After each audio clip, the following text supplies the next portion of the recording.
Welcome to another edition of Sci-Fi Journal, presented by members of the Rhode Island Science Fiction Club. This show is for December 2019. Yahoo! I'm Marc Morisseau. Also hosting the show today are Ian Kingston, Madison Kingston, and we also have Calvin Watts III, who is directing and behind the camera, the hardest working camera person in the entire universe, Adam Tuckman. Yay, Adam! He never gets enough credit, this guy. All right, this month my hat is my Doctor Who TARDIS hat. That's not Christmas themed. It's close enough because they usually have a Christmas special, but I'll talk about that later. Anyways, before we begin, remember that we are not only on Rhode Island Public Access, all those channels, but we also have a YouTube channel. So if you can't watch us on Peg Access, you can catch us on YouTube. Do a search for Sci-Fi Journal, and you can watch all these past episodes and bloopers and celebrity interviews and all that stuff. All right, let's get going because we have a lot of things to talk about, starting with the wonderful world of movies and a segment called Popcorn Previews. Take it away, Ian.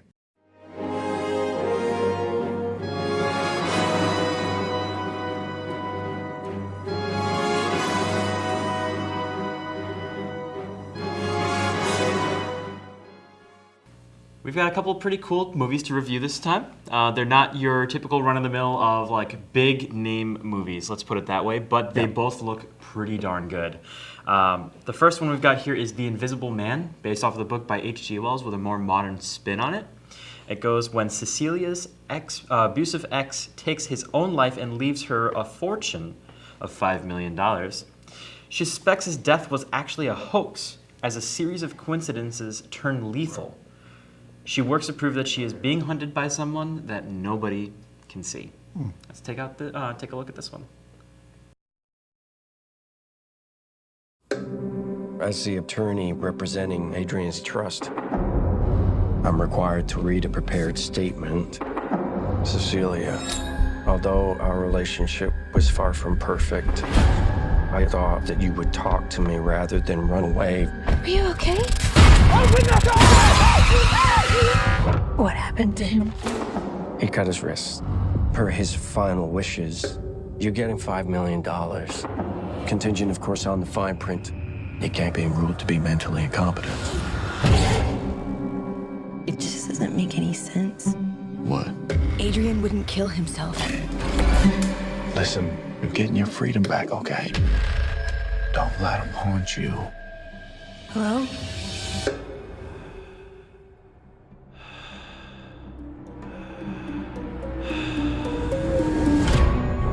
I'm scared. You don't have to be scared of him anymore. He was a sociopath, completely in control of everything. He said that wherever I went, he would find me, walk right up to me, and I wouldn't be able to see him. Are you okay? Someone sitting in that chair. I found something that can prove what I'm experiencing. You need help. Adrian is dead. I went to his house today. He's not dead. I have a pile of ashes in a box that would disagree with you. He has figured out a way to be invisible. Only thing more brilliant than inventing something that makes you invisible is coming up with the perfect way to torture you, even in death. Adrian's true genius was how he got in people's heads. Don't come any closer. Hey! I'm not crazy. Please listen to me. You're saying the person trying to kill you is in the room right now. but we can't see him? He's listening. Where are you? Where are you? Show yourself! Come on! Do it! There you are.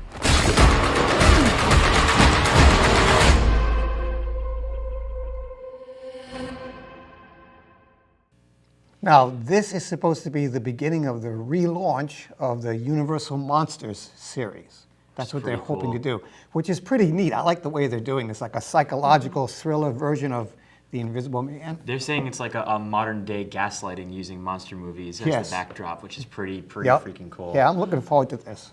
This one's being, the cast is being led by Oliver Jackson and Elizabeth Moss. Yes. So it's some pretty cool stuff. Pretty great actors, actresses in this one. As you saw in the clip, there's some really creepy parts to this and a lot of psychological. I feel like a lot of things in that non-Disney superhero, supervillain kind of atmosphere is getting pretty dark. This one fits that, especially following the heels of the Joker. There's another psychological thriller. Right. So I'm just excited for that one. Coming up, our next movie here is called Onward, and I pretty much can't go by without having a Disney or Pixar movie in the lineup, so let's just be straightforward there. They're releasing a ton of great movies with incredible cast. This one comes out March 6th this coming year, and it stars Tom Holland, Chris Pratt, Olivia Spencer, Julia Louis-Dreyfus, and John Ratzenberger. Oh, wow. All in this one group. Now, they're all voicing? Is that what They're all doing? voicing, Okay. yeah. So it's a Pixar movie, all the wonderful anime CGI that we've come to love by them, and it's a non-typical movie for them. It's definitely targeting a younger audience. However, the description goes, set in a suburban fantasy world, two teenage elf brothers embark on a quest to discover if there's still magic out there. It kind of feels like a more younger direction toward, hey, magic is gone from the world, but let's try to bring it back. By the way, let's try to bring our dad back, and it's got a little bit of a quirk there. Basically, as you'll see in the film, like in the trailer coming up, their father leaves behind like his old wizard staff and a spell to bring him back for a day. Oh, all right. And they don't know what they're doing, so they only succeed in bringing his bottom half back. Okay. So it's just pants and shoes. Let's take a look at that one.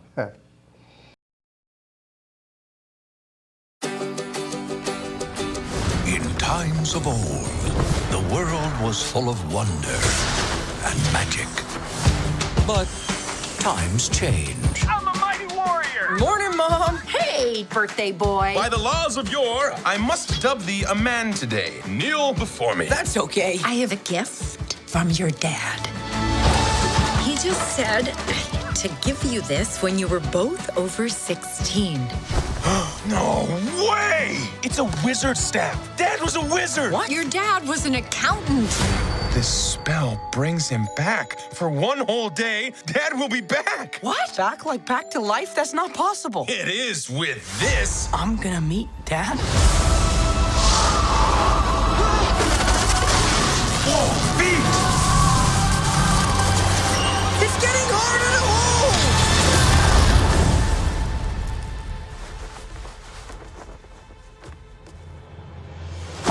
Ah, he's just legs. I definitely remember Dad having a top part. Oh, what did I do? Hi.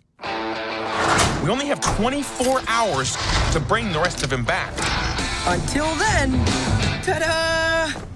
Oh, that's great. Dad, you look just like I remember.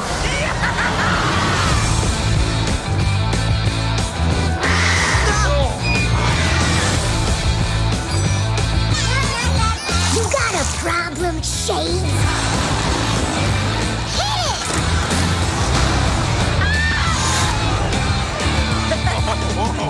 If it's adventure you seek, you've come to the right tavern.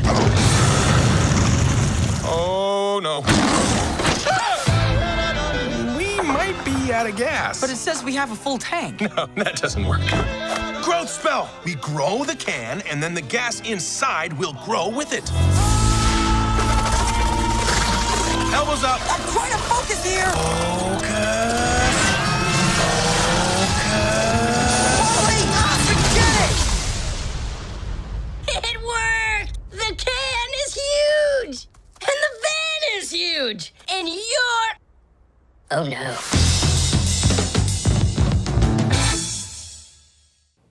This movie does look really fun. I remember when I saw the trailer on YouTube.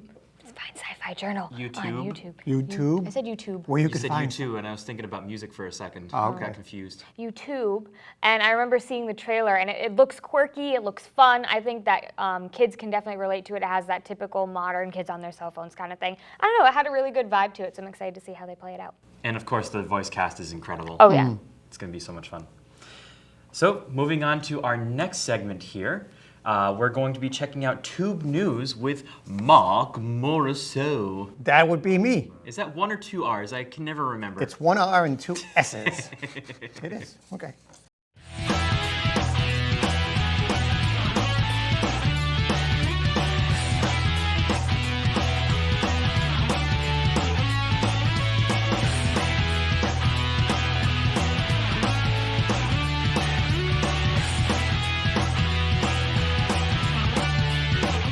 C'est français. All right, here we go. Toob News. Doctor Who may return in 2020 with a New Year's special. The rumors are that the second season of Jodie Whittaker as the Doctor will include more traditional enemies like the Daleks, again, will be coming back. And they've also going to bring back the Jadoon, those rhino-type aliens that talk in funny sentences, whatever.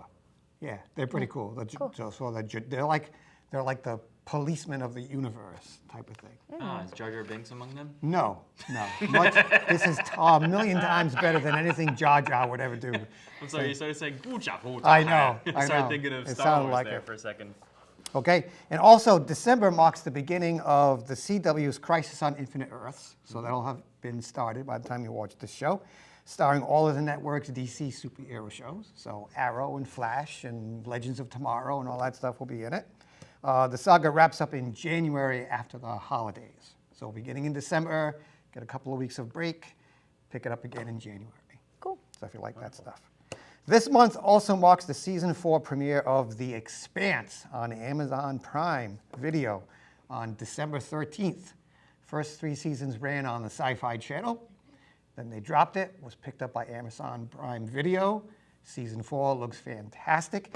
If you are a fan of those type of genre where the rockets fire at each other using rail guns and bullets, and they have to worry about things like inertia because in gravity, they don't have like anti-gravity type stuff.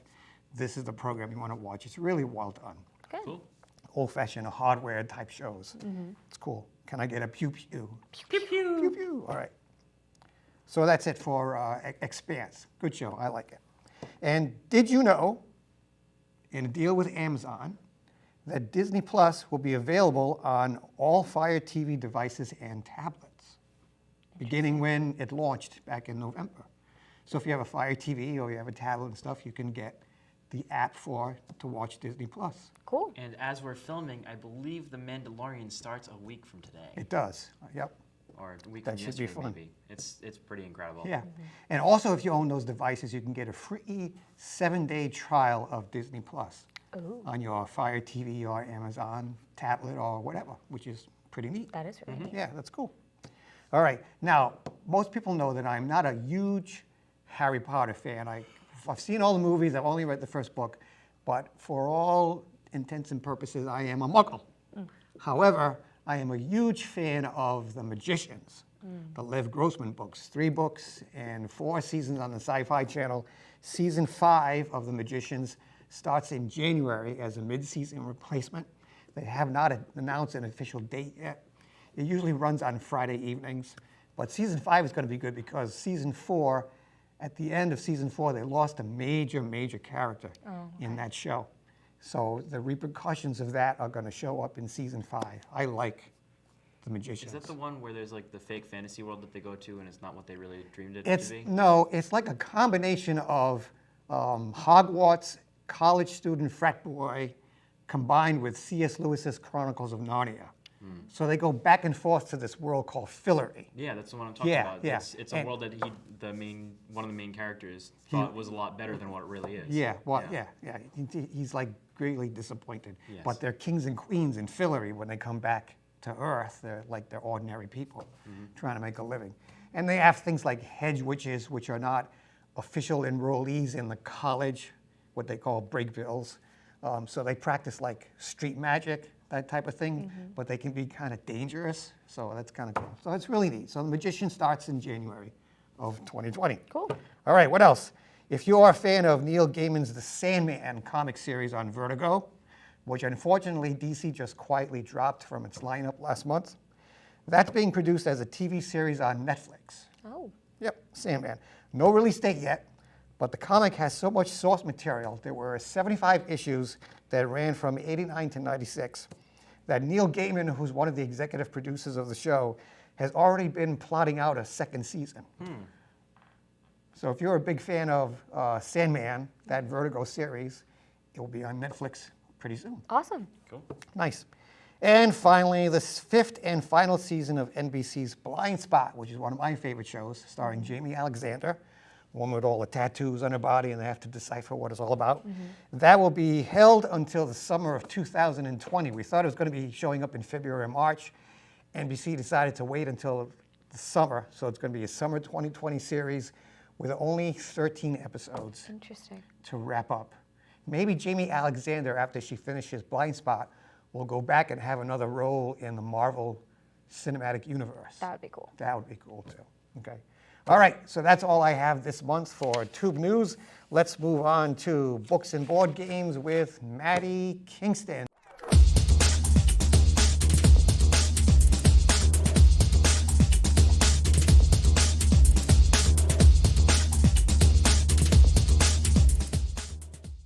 What you got, cutie pie? I got a board game. I like it. So I have one board game for you guys this month. It is a really cute one. When I came across it, I usually end up finding really more complex games, things that they're releasing on Kickstarter, all of these crazy things. But I found this one that's actually pretty simple, but it seems like it could be really fun.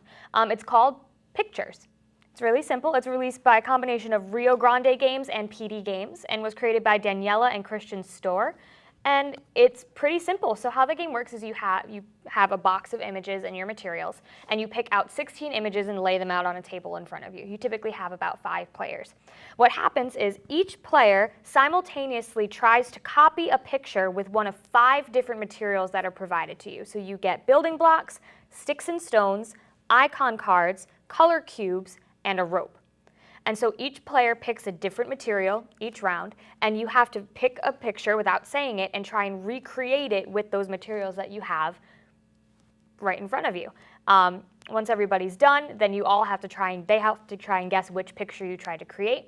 The game runs in about 5 rounds so that everybody gets a chance to use the materials, and that's pretty much it. I think it's really cool because it does come with the pictures that you can use. However, it could be funny, like if you're an adult and you have some funny photos of friends or like some inside jokes, you can slip those photos in there. If your children that you're playing with have fun things that they enjoy, you can slip those photos in there. And it's just a really fun game, especially for younger kids, to help with fine motor skills, to develop how to create an image off of that paper. But it's also fun for really drunk adults who have had too much to drink and are trying to make something funny in front of them. So I thought this one was pretty cool. It is set to release in December. It didn't have a specific day, but definitely keep an eye out for it. And that's it. Cool. That's all I got. All right, so you want to intro Rhode Island Comic Con? I We have a lot of stuff. Yes, we do. Rhode Island Comic Con was very fun. We were there that weekend. We had a blast, and we had many, many interviews to share with you. So let's take a look at what we discovered. 2, 1. Go! Go!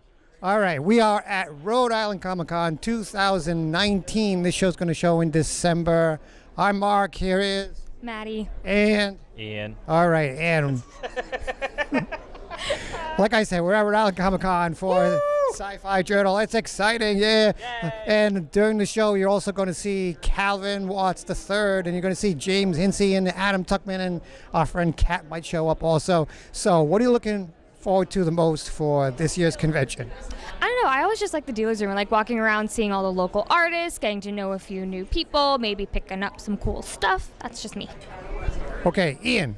I'm looking to see if there's like any new kind of like tabletop board games, card games, that kind of a thing going on. I think that there might be some cool stuff here. Okay. And I like speaking to the cosplayers and the artists and we really don't get any big movie stars. All the Trek people are here, like Shatner and those guys are here this weekend. That's pretty cool. And Stranger Things, if you're into Stranger Things, those folks are here.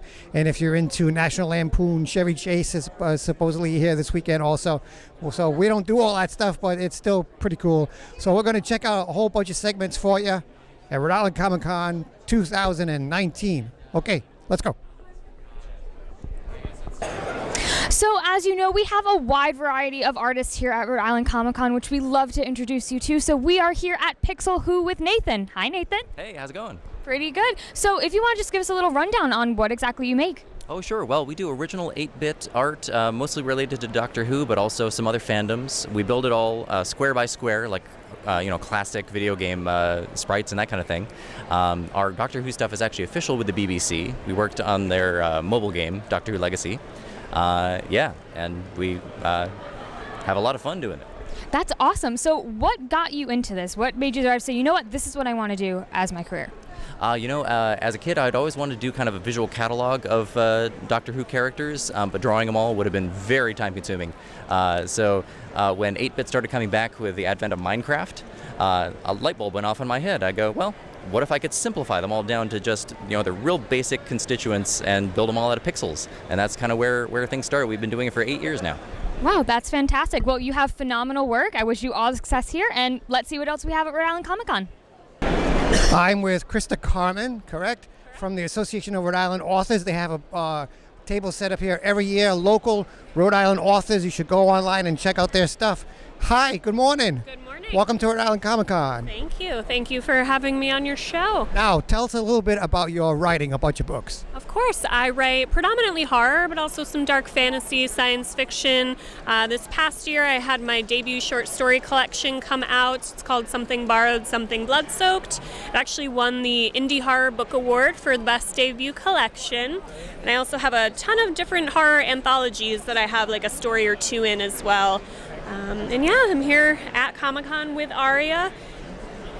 Nice. Now, how long have you been writing? Probably, I've been writing for as long as I can remember, but writing with the intent of someone else seeing the work, probably for about 5 years. Okay, good. And out of all the genres that you write in, do you have a favorite? I do love horror. It's my first love. That's why I'm trying to summon demons today. I mean horror fans. Summoning horror fans.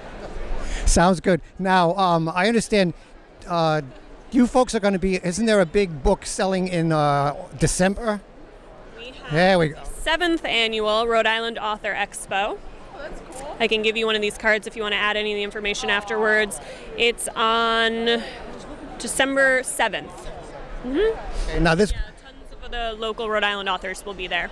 This program runs into the whole month of December, so people should be able to see that, which will be good. All right. Now, do you have a particular website or a Facebook page where people can contact you? I do. It's www.christacarmen.com. I will post this interview there, and I have links to all of my work there as well.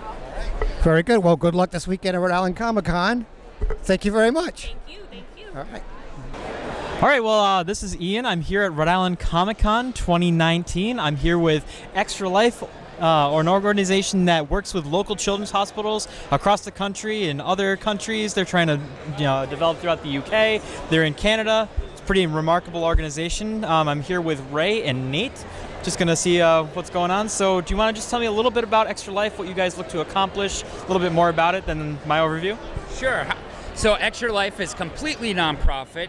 Every single dime that we raise will go to our local children's hospital. And so far, we're actually a part of the Extra Life Providence Guild. We formed last year of April of 2018, and in that short period of time, we've already raised just over $40,000. Wow, that's incredible. Great job, guys. Keep it up. So regarding how like a guild chapter might start, if anybody gets this in maybe an area that's not already developed? So in order to reach guild status, you have to reach a certain amount of money through fundraising with Extra Life, which we did with that $40,000, I believe it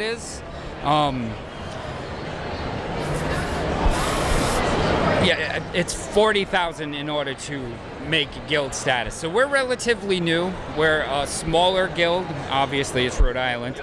But so we've done ArmorCon. This is our first time here at Rhode Island Comic Con. So we're really hoping to get the word out to help raise some more money for Hasbro's Children's Hospital, which is our local children's hospital that we have. I believe we're just at, I want to say, just under 100,000 raised for the hospital this year.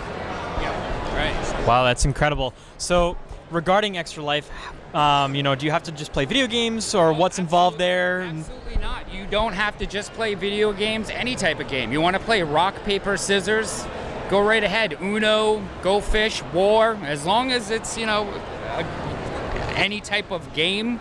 We even have somebody who streams Dungeons and Dragons. Wow, really? Oh, yeah. It's incredible. It is. It's you're already gaming, so why not help out the kids?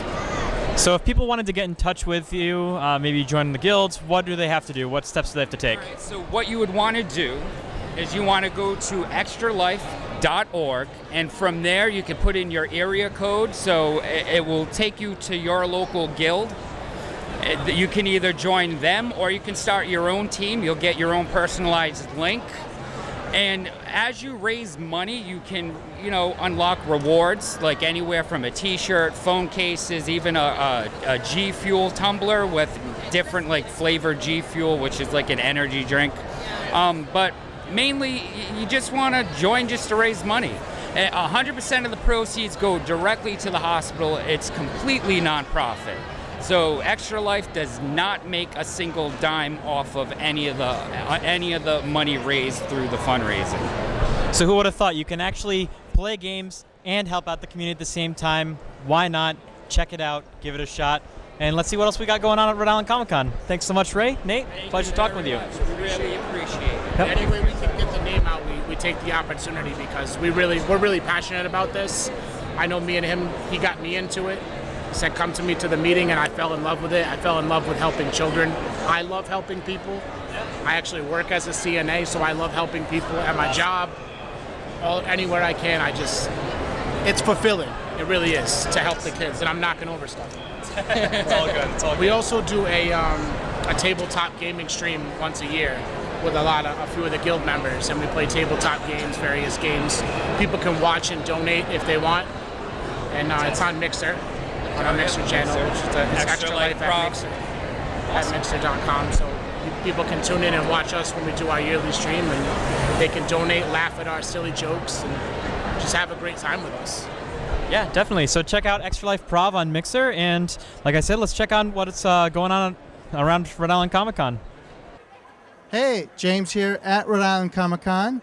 I'm out here in the lobby atrium of the Rhode Island Convention Center. I'm here with Bonnie and Alexis from the Rhode Island Museum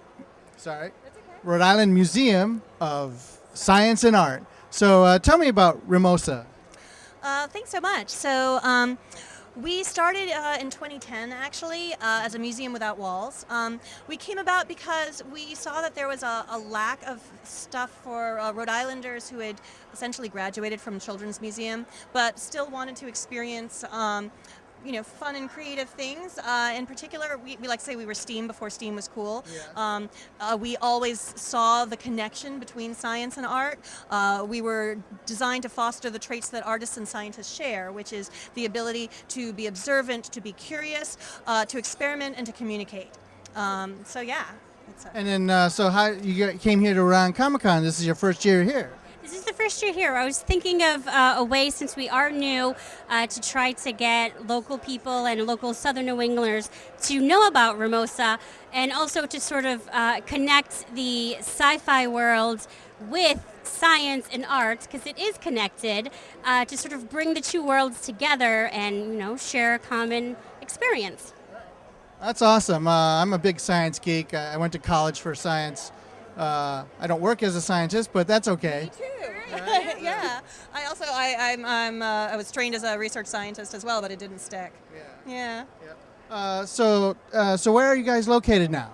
We are on Westminster Street across from Classical High School in Providence. We're open Thursdays through Sundays. Our admission is $5 per person, and we are hands-on and minds-on with all of our exhibits. Yeah. I think STEM stuff, especially for kids, is very important. We need more scientists and engineers and things like that. The college I went to was a science and engineering school, but and a lot of my friends do all kinds of stuff. So yeah. That's great. And actually, in Rhode Island in particular right now, there's a dearth of teachers who are conversant, K through 12 teachers really, who are conversant in science. And we also saw in some ways that because science and art are so similar, and in some ways they're similar because people think, well, I'm not a fill in the blank. I'm not an artist, or I'm not a scientist, so I really don't have. There feels like there are these doors blocking people. And what we wanted to show again is just these traits. It's this process, and that anybody has that ability. We want to encourage that creative problem solving that's sort of innate in both artists and scientists, and also in some ways bring people who didn't think that they were scientists and show them that science is for them, as well as encouraging people who don't think that they're artists to realize that they have that ability as well, that creativity. And I want to point out that we are not exclusively for children. We're for adults as well. We do cater more towards the older end of the kids spectrum, but adults come and love and explore as well. As they just think they're coming with their children, and they end up spending more time at some of the stations than their kids. So we are geared towards everyone. Speaking of that, actually, I should mention that we've started, and actually Alexis has started this as well, these wildly popular adults nights when it is for 21 and up because we do serve alcohol, but then people are put into teams and given essentially the design chop challenge, where every team gets the exact same materials and then they're given a challenge like make a marble do this, or in our air tube make something fly, and so it's a really wonderful way to sort of meet people or get to know people. It's a very different night out because you are hands-on, you're creative, and so yeah, we think those are really fun. So yeah, we're definitely, our target age is middle school, but as I've mentioned before, we don't card. All right, I'm an artist too, a scientist in a way too. When I was a kid, I used to draw a lot. Then with computers, I was able to do computer graphics and stuff, some 3D animation. Now I've been, editing our Sci-Fi Journal show, and used to do video production professionally. So it's like, that was my artistic outlet. But there's all kinds of ways to do that, with science and art. So thank you for the interview. Oh, thank you so much. Right, and have a great day. Yes, you too. Enjoy. Yeah, thanks so much. All right, so we're going to go on to something else here, either the studio or something here at Rhode Island Comic Con. Take it away. Welcome back to Rhode Island Comic Con. This is Kat. Normally I'm behind the camera, but I get to be in front for this opportunity to interview some very amazing and talented people. I would like everyone to meet Darlene, who is one of 3 proprietors of Ursula and Olive, crafters of handmade reclaimed goods. How you doing today, Darlene? Very well, thank you. It's Rhode Island Comic Con. You get to watch people in cosplay go by and selling some of our crafts. Can't ask for anything more. So tell us about your crafts. They're really different. This is not the kind of thing you would normally find in a regular retail store. Thank you. A lot of what we do is all repurposing. We go to places like Savers and yard sales and flea markets, and we find items that are, need a new home. And we take them and we geekify them, and we turn them into, house decorations for the special geeks that go by. Now, what inspired you to do this kind of different crafting and art technique? Oh, I think just from childhood, my mother, whenever I was bored, and that happened a lot, as most kids do, and I would say, I'm bored, and my mother would she'd pull out the craft box and say, well, okay, let's do something, and usually that, was some sort of repurposing of something around the house, and so just from a young age, you learn to craft with what you had around you. Okay, that is great. So now, can anybody find you online or purchase your unique items there, or are you mostly convention kind of sales? We are mostly conventions or craft shows, and we do have an online presence on Facebook. Please follow us there. We just started Instagram, so we're just getting into the digital world, but we are not selling online at this time, so you'll have to find us. Our next show is not till December, and it's called the Yule Market. It's at the Huggins Armory in Worcester. That is fantastic. Now, one last question before I let you get back to all of these people who want to buy your stuff that people can't see. Tell me about where Ursula and Olive came from. Ursula and Olive are my house ghosts. I bought a house that was built in 1775, and when we bought the house, we were given a house history, and we found out that in the 1800s, my part of the house was owned by Ursula and Olive Tucker, who were listed on the deed as maiden ladies, and we literally have a list of everything they owned. We have a copy of their will, and I just found them very inspiring. They were my ghosts. They sometimes move my scissors around when I'm crafting and I can't find them, but that's where the name came from. Well, that is wonderful. Darlene, thank you so much for spending time with us today. I hope you have a fantastic weekend, and off we go to the next interesting interview at Rhode Island Comic Con. Thank you. All right, here again at Rhode Island Comic Con 2019, I am with Clark, who is a local, and his company is Reckless Ventures, and he does something that was just successful on Kickstarter called Reckless Tech. I was walking by and I'm looking at this, and it says creating without caution. I'm like, wow, it looked really kind of interesting. So I asked him about it, and lo and behold, here we are. Clark, how you doing? Really great, thanks a lot. So you asked me, you came up to me like a lot of people do, and they say, what is Reckless Tech? Because it looks, I think, initially like a game. Almost like people are like, is this Magic the Gathering? And it's not at all, because Magic is a game that you play that is competitive and that somebody wins and loses, and this is really more of a creative tool. It's a character creation system that I made as an illustrator to create your own original characters. It works great for artists, it works great for writers, and really great for role-playing gamers. And you explain it, and we're going to show you a little bit about what you're talking about. It works with like any genre, and you can mix it all up. So you're talking anywhere like science fiction, fantasy, horror, steampunk, superhero, supernatural, you name it, it all works. Yes, because being a big fan of Comic-Con related things, the system grabs its prompts from all across all of sci-fi and fantasy. So like anything that would fall under the Comic-Con umbrella, you will find in this creation system, and it basically mixes all those things together, mashes up genres, and hands them back to you in like a mashed up combination that allows you to create something that is totally original, to use all of the tropes and the prompts and the iconography that we've seen and that we love so much, but then makes it all sort of equal and in this sort of shell game where you can create a combination and make something that nobody's ever seen before. All right, so here's an example. So I'm going to do what I just did, and I came up with a pretty decent, well, I thought it was a cool character with antlers. But anyway, so here we go. All right, so Reckless Tech has 5 base categories, and the first of them is costumes. So we'll have you pick a costume card. So I got peasant's rags. All right, so let's add to that. Let's pick another costume piece that's going to go with this, and they might crash into each other a little bit. A lab coat with peasant's rags. Okay. Immediately, I'm seeing something a little bit post-apocalypse, like we're dealing with somebody that deals with science, but is coming from an environment where things are it's not classy. So let's try a weapon for you guy. A claymore or a great sword is my weapon. It's science guy with a big sword. So this probably to me feels like a scientist that is used to trouble. Where whatever their sciencey setup is a little bit on the fly, and he's used to, he's not in a secure location. Put it that way. Let's do a body modification of some kind. All right, body modification is scars. That makes sense given what it seems like our guy deals with. And what about like a personal object? Whoops. Personal object or accessory?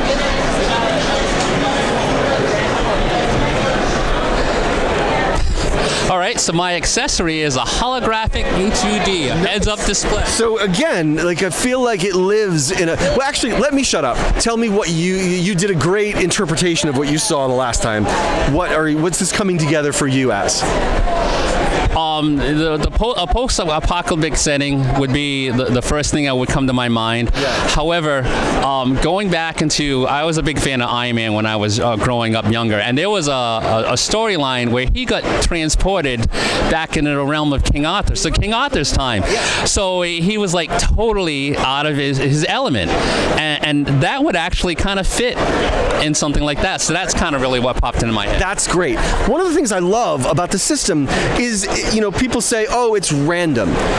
The system starts as random, but you bring all of your stuff to it, and that is what weaves the things together. So you begin random, but you end up actually being very personal.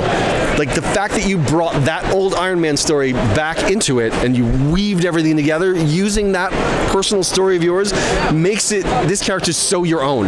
No one else is going to do that. For me, I am seeing something almost a little cyberpunk. Maybe somebody that deals with like genetic splicing or weird like back alley body modifications. So he's got all these scars. He's got very he's dressed down in these like ratty clothes, this lab coat, but he's got this holographic. He's able to pull down these screens in this very like cyber augmented kind of way. So my guy ends up being a little more Blade Runner.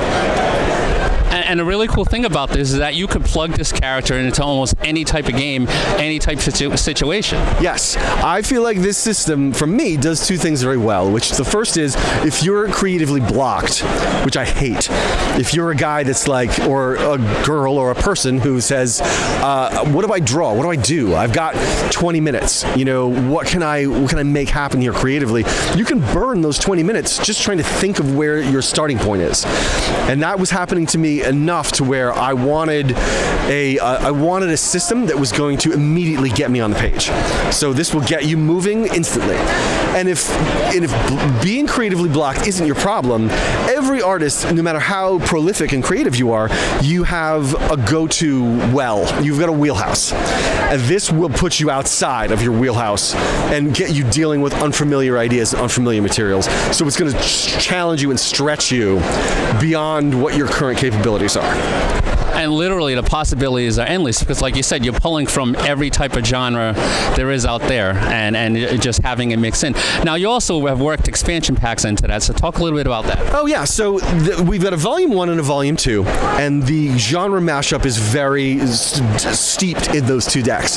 But the expansions give you an additional 20 cards that are very focused on one genre. So you can add more of the stuff that you like the best. So if you're really into fantasy, you've got a classic RPG dungeon deck. You've got a fantasy and folklore, like a fairy tales deck, and a mythology expansion. So you can add those together and really buff your collection out to the fantasy end. There's also 2 horror expansions, or you could go sci-fi expansion with, and your collection is going to be different from his collection, from her collection, because your creativity is different and your interests and your desires are different. So it almost becomes a very personal to you little collection that feeds your creativity specifically. And it really does get you thinking, which is why I really like it. So you just were successful in Kickstarter. You just talk about getting in the stores. Tell our viewers where they can get your product and get more information about Reckless Deck. The Kickstarter was 2.5 years ago, and we did $126,000 on Kickstarter, which told me that there was a big audience for a system like this. And I think that given like the rise of D&D in sort of like a hipster bar, like people play D&D in bars now. So I feel like this is along with that in terms of like an analog system that feels kind of old school. So I feel confident putting it out there to retailers, to bookstores. You can get it at the RISD bookstore now. You can get it at Forbidden Planet in New York City. You can get it at the Museum of Contemporary Art in New York City, which is in the Bowery. So it's at an art museum. It's at Powell's Books in Portland, Oregon. It's at Untapped Games in Pawtucket, actually. So you can get it at both RISD Store and Untapped in Rhode Island. And we're about to do another Kickstarter in the spring about character internal drives and desires, your character objective, your fears, whatever their hang-ups are. So we're about to return to Kickstarter after being away for 2.5 years. Do you have a website or anything that people can get more information from it? Yeah, it's recklessdeck.com. You can get all of our products. You can get our decks, both the decks expansions, the accessories like the magnetic box. So all that's available on our website. Great, Clark. Thank you very much for taking a few minutes to spend time with us. Your product is awesome. I wish you all the best. Enjoy the rest of your Comic-Con. Right on. Thank you so much. It was really fun. Thanks for talking to me. We interrupt this program to bring you a special segment. In October, Calvin, Maddy, and Ian visited a local comic book shop in Massachusetts and interviewed the owner, who was celebrating a special Halloween event. Enjoy the clip, and then we'll return you to the studio. So we are at Wild Time Comics in South Attleboro, Massachusetts for Halloween ComicFest 2019. I am with the owner, proprietor, and all-around badass, Randy Conlon. Randy, it's a pleasure for us to be here. You've been trying to get us here for years, and while Halloween ComicFest is kind of like Free Comic Book Day, you're really like the only comic book store in the area that actually has like a whole get out. You know, you got the Batmobile behind us, you have like events going on, all sorts of contests and stuff. Talk a little bit about that. Oh, it's great to have you guys finally be able to make it out. I know you don't make the rounds on Comic Fest as much as Free Comic Book Day, but yeah, we always try and go really big. It's Halloween season is real big for us. We love it. As you can see, we put out the tents in the parking lot and everything. The Batmobile, courtesy of Tom, is here. There he is, and so we've got all kind of specials running. We have games for the kids, throwing a severed foot into a bucket, pitching rings onto zombie heads, all kind of things like that, just to win prizes and assorted fun. And of course, free comics, free treats, and all the goodies involved in the regular season haunting enjoyment. It really seems like over the past decade that Halloween has really become an event. I mean, it's always been like a big thing for the kids, but now it's really been more of an adult thing. You have a lot of people that really get into the spirit. You see haunted houses, really elaborate stuff popping up all the time, and some really, really cool stuff going on. What made you get into Halloween? Oh gosh, since I was a kid, I loved it. All the creepy monsters, building props, and things like that. And so this just gave us an extra excuse. We always wanted to do something with Halloween, and finally the industry picked up the idea and said, hey, let's run a second Free Comic Book Day for Halloween time, just before this Christmas season and all. But yeah, I've always loved it. Always been a big horror fan, and it being a really fun season for us, and gives everybody a chance to wear those costumes from Comic-Con an extra time, right? Or pre-test them before going to Comic-Con. That is very true. All right, so sticking with the horror theme, what are some of the horror things that you are into? Oh gosh, the movies. On top of that, for the last couple of years, my whole family, my son, my wife, and I have been working at a local haunt called Fairtown over in Seekonk. And so we actually get to be behind the scenes for a change, jumping out at people and having a good time, which is a wonderful experience as well. I think everyone should try it. But yeah, of course, all the movies and going out trick-or-treating. Everybody enjoys trick-or-treating when they're kids. But decorate the house and the whole deal.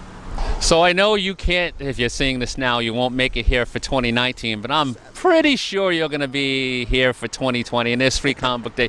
There's always a lot of really cool stuff to find here at Wild Time. So, go check them out on Facebook. They have a website, wildtimecomics.com, correct? Absolutely, wildtimecomics.com.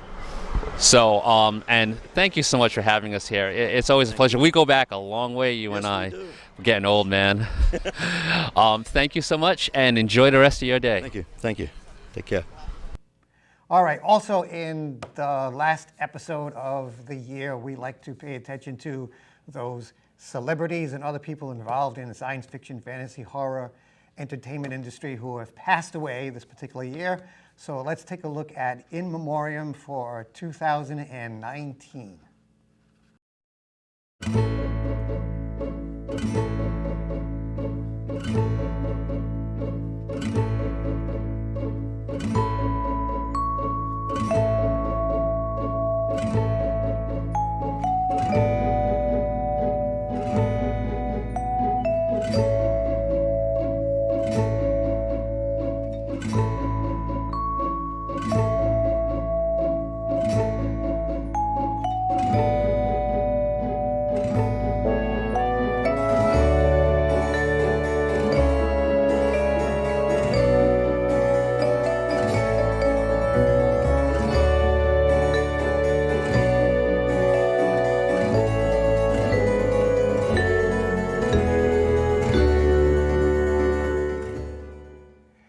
And now it's time for toys, props, and other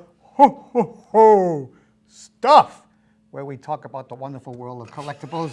And we only have a few things this month. You weren't expecting that one, were you?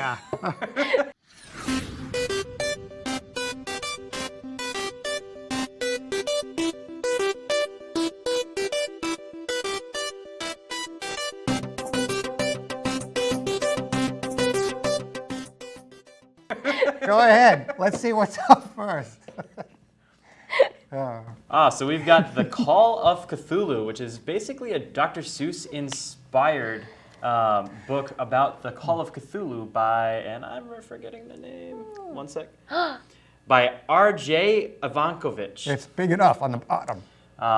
Should be a cute one. Pick it up, take a look at it. It says on the back, the most merciful thing in the world, I believe, is humanity's failure to fully conceive of the cosmical horrors we've yet to reveal, and which up until now I have tried to conceal. Uh-oh. Very, very interesting take on the H.P. Lovecraft horror. All right, and also we have a little BB-8 pop figure. Anyone else excited about the very last Star Wars movie? Yes. Did anyone else, when C-3PO said his little tidbit, start sobbing? Yes. But I am purposely staying away from any YouTube videos where they take the very last trailer and analyze it frame by frame. No, no thank you. I'm just going to wait until the movie. I'm not looking at the action figures. I'm not looking at any of that stuff. I am waiting until the movie comes out and I can enjoy it and be totally surprised. All right, so we have a little BB-8 Star Wars figure. And next to that is the couch, the Cardi's couch with Nick, Ron, and Pete. They are a major sponsor of Rhode Island Comic Con, so they were handing out those little couches and I got one. Pete, the guy who's dressed as the little Green Lantern light figure on the end, the green one, he's a huge fan of Sci-Fi Journal. He watches it every month. Wow. Yep, because I've met him on a few occasions, and every time I see him, he says, Marc, did a great job with the show. Maybe someday if I run into him again, we'll get him to do a promo. That'd be awesome. That'd be really great. cool. I mean, we don't get endorsed by their company or anything. We just And hey, thank you for watching the show. Exactly. Have And keep you going. as a viewer. Okay, one last thing for toys and props. If you want to focus on moi, is Reckless Deck, which is a local Providence-based company. Calvin, you saw the Calvin interview during the show in Rhode Island Comic Con. And this is a deck where you get to build different scenarios. And they have expansion packs like a post-apocalypse expansion. We'll hold that right there. Bring it down. And then we also have a Dark Forest expansion. Right there. And we have a superhero expansion. Ooh, dizzy. It's like we have the ability to edit, but we do it live anyway. Yes, exactly. Yeah, because we're that cool. All right, so that's another part of toys, props, and other stuff that we're doing. Okay, if you would like to get in touch with us, there's lots of ways to do it. We have a website, www.risfc.org. We have Facebook pages for Rhode Island Science Fiction Club and Sci-Fi Journal. We have a Twitter account. Our email is rizfig.communications@gmail.com. Lots of ways to get in touch. Does anybody need to do any shout-outs or anything before we go? No. No, okay. Well, we also want to say Merry Christmas and Happy Holidays and Happy Festivus, or whatever you celebrate during this month of December. We hope that you have a great time with family and friends and lots of joy and love in your life. We want to say thank you very much for watching Sci-Fi Journal during 2019. I can't believe this year just flew by. I know, it's crazy. Oh my goodness. One of the best Christmas gifts I got this year was these two getting married. It was pretty awesome. All right, so whatever you celebrate, we will see you sometime in January of 2020. And Ian, you wanted to leave with one last thing. Go right ahead. You got it. So, as we saw during the halftime show of the Patriots game just a couple weeks ago, Right. we got to see the very last trailer for Star Wars Episode 9. Not going to say much else, other than the fact that it gave me goosebumps. Let's take a look at that one.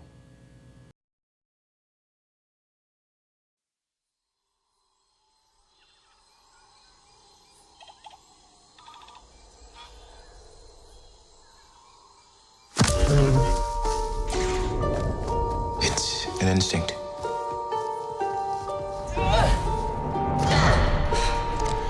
A feeling.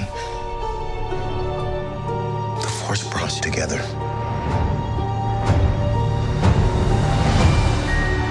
We're not alone. Good people will fight if we lead them. People keep telling me they know me. No one does. But I do.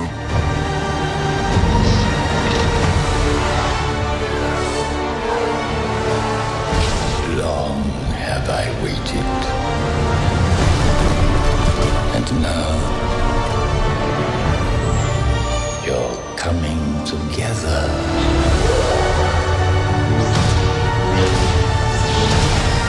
Is your undoing. What are you doing there, 3PO? Taking one last look, sir.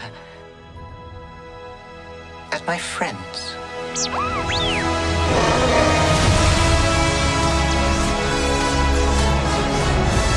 Confronting fear is the destiny of a Jedi. Your destiny.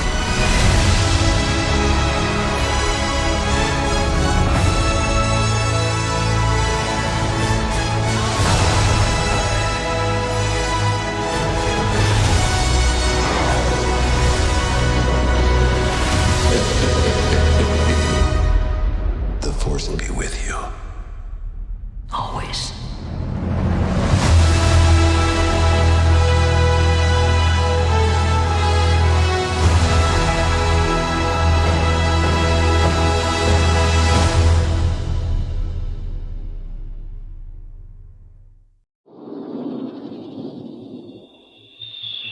Thank you.